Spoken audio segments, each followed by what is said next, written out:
Today on 10 Minute IT Jams, we're joined by Andrew Moloney, who's the CMO at SoftIron. SoftIron provides a range of specialized appliances for scale-out data centers. And Andrew joins us today to discuss the role SoftIron plays in helping maintain data center efficiency. We'll also discuss a little bit about current data center sustainability trends and overarching goals. Thanks for coming along, Andrew, and welcome to the Jam. Great to be here. Thanks for inviting me. No worries. So just to start off, who is SoftIron and what problem are you guys solving for the enterprise? Sure. Well, so SoftIron is an enterprise-backed company. We are building what we like to call a ground-up approach to data center infrastructure. So unlike your average IT vendor, we start from the ground up. We design our products from a component level all the way up through the hardware and software, manufacture it ourselves, and in doing so, in creating that level of control over the entire design and product realization process, what we're able to do is unlock some incredible capabilities in terms of efficiency and in terms of performance. So right now, today, we're focused on data storage in the data center, although over time, you'll see us build the same philosophy out across network and compute as well. For sure. And what makes SoftIron different and stand out?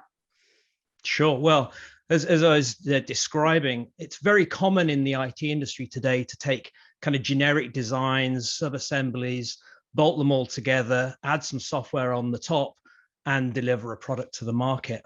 And what we realize is that that model is fundamentally broken.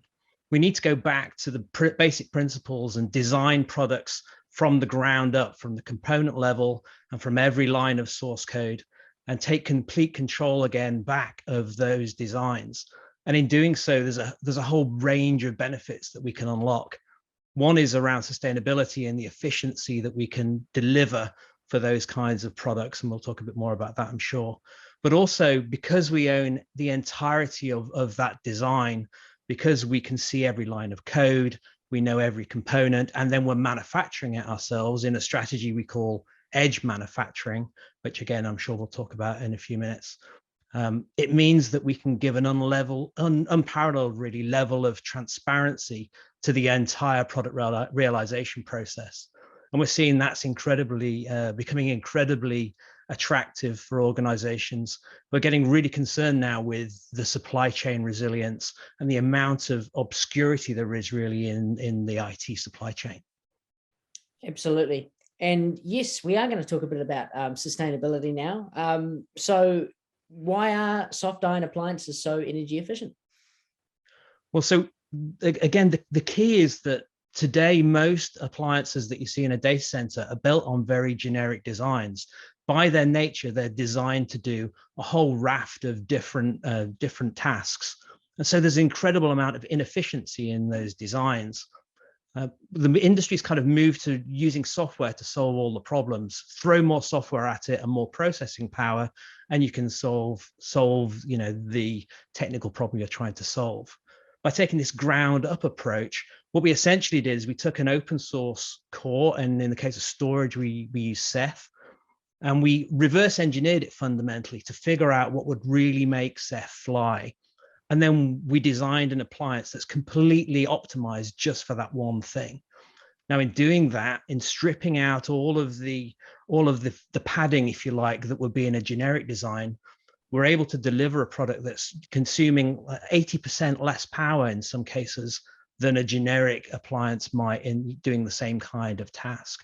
But at the same time, we're delivering wire rate performance through that product.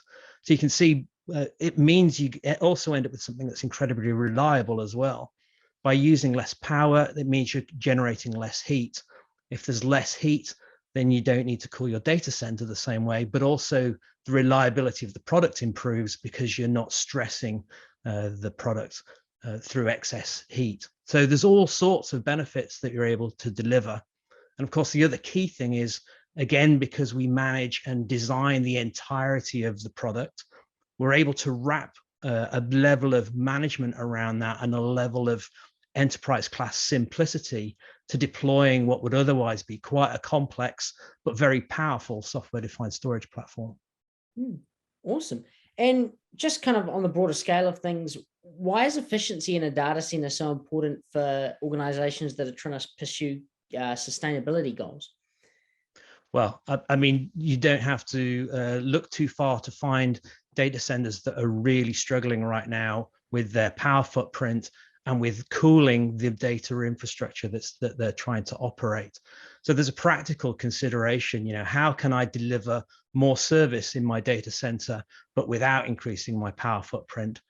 And within the cooling budget that I have, because many data centers are actually reaching the limit right now. They just can't physically get more power into their data center or get more heat out of it. So there's a practical consideration.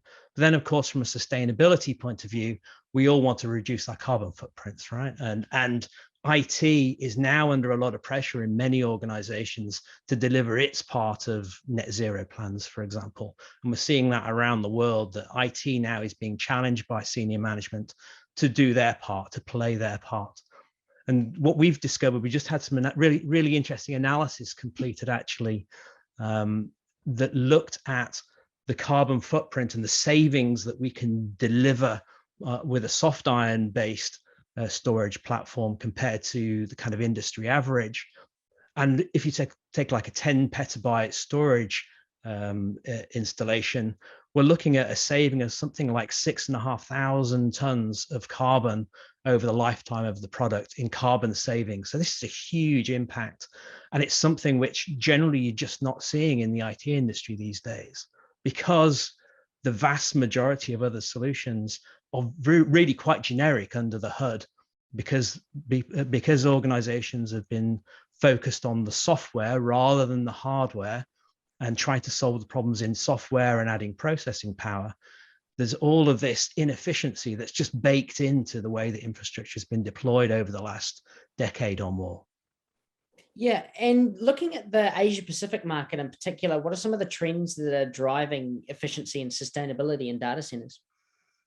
Yeah, there's really three. There's efficiency, sustainability, and I would add resilience in there as well, because just like the rest of the world, there's an increasing level of concern around the resilience of our data infrastructure. We all rely on the data infrastructure for our everyday lives. It doesn't matter where you are in the world. And the level of supply chain disruption we've seen over the last, well, starting with COVID, but actually has become even more acute in these kind of latter stages of COVID. Resilience has become a really important challenge as well. So there's this practical problem of how do I deliver service in locations where maybe data centers didn't used to be. And we're seeing that with things like edge computing starting to roll out and trying to deliver service in regions and locations where data centers didn't used to exist, putting data where data didn't used to be. And there's a practical problem there of how do I get power into these locations? Well, if I can reduce the power footprint, I can enable that. But then also this, I talked a bit about edge manufacturing. We're actually building our manufacturing facilities at a relatively small scale, but in multitudes. So we're adding manufacturing capability local to where our consumers are, which enables us to tap into the local supply chain increasing rate as well. In fact, our next facility is just about to come online in Sydney in Australia, which we're very excited about, because I think we'll be the first computer company to actually build ground up, component level up computers of any description on Australian soil, maybe for 40 years or more. So yeah, really exciting. Yeah, looking forward to hearing more about that one. Sure. In terms of continuing on the kind of Asia Pacific region, how is SoftIron supporting customers in the region? Yeah, great question. COVID really taught us all an important lesson, I think, about how we organize our businesses. And we were lucky in many respects in that really the rapid growth in our business started right about when COVID really hit back in 2020, which is incidentally when we raised our Series B, $34 million US. And we decided at that point that the way to build our business was in a way we call globally distributed but locally embedded. So we wanted to be relevant in the key markets around the world where we wanted to serve customers. And so we've been building up our infrastructure across all of the functions of the business, not just sales and marketing and manufacturing, as we already talked about, but also engineering and support and all of the functions of our business, so that locally in region, you're able to talk to, a representative at the very least, if not a senior executive across any part of the business. And it's the same in APAC right now. In fact, we've just also announced opening an office in Singapore, in addition to operations we're already running in Australia and New Zealand. So you'll see us continue to grow our footprint across all those functions, and with very senior global roles could be based in APAC, and in fact already are based in APAC. Right, and also really kind of investing in the local region and building out local skills as well. Fantastic. And just to finish off, how can people get in touch with you guys? Sure. Well, softiron.com will be a great place to start. The contact form there will take you to our local representatives across the region. So that's probably the best place to start. Social media, of course, and LinkedIn. You'll find us on all of those key platforms. Absolutely. Well, thanks so much for joining us today, Andrew. And we're really looking forward to hearing more about SoftIron in the future and all the great things you guys have planned. It's a pleasure, Mitchell. Thanks for inviting me on.